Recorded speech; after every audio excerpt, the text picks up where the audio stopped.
各位你哋好，我係范維剛，係註冊財務策劃師協會嘅副會長，亦都係中國發展委員會嘅主席。我呢度想同大家介紹下咧，係財務策劃呢個行業。咁其實咧喺過去2000年咧，香港引入咗呢個財務策劃之後咧，其實一直嘅發展好蓬勃嘅。咁所以咧，尤其再加埋咧國內嘅咁大嘅市場咧，呢個專業咧，我相信咧係未來各位可以考慮嘅一環。咁其實咧協會咧就不斷喺度咧擴充緊嘅。我哋全香港及埋國內咧，我哋有成3000嘅會員。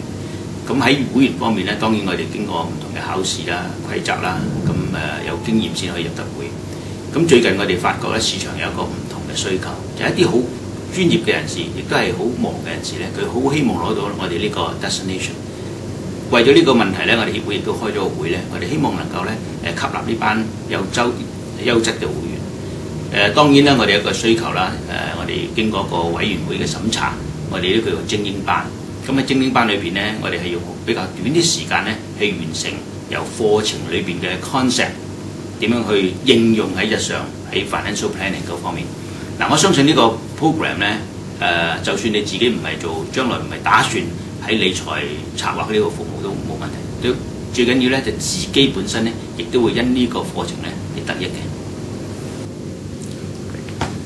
我相信咧，經過我哋挑選嘅學員咧，讀完呢個班之後咧，頭先我想講咧，可以應用之外，其實都係諗下一樣嘢咧，可唔可以將自己個另一個喺理財啊、金融嗰方面咧，發展一個更大嘅空間咧？比方我自己啦，我係2000年嗰陣咧，先至轉入去金融業發展嘅。咁過去都一段時間係俾我相當之開心，因為咧事實上幫咗好多人。尤其是你可以喺社會上咧有好多真係唔係咁喺理財方面冇一點照顧佢，每日係好忙嘅工作之下做嘢，而對忽視咗對自己嘅理財。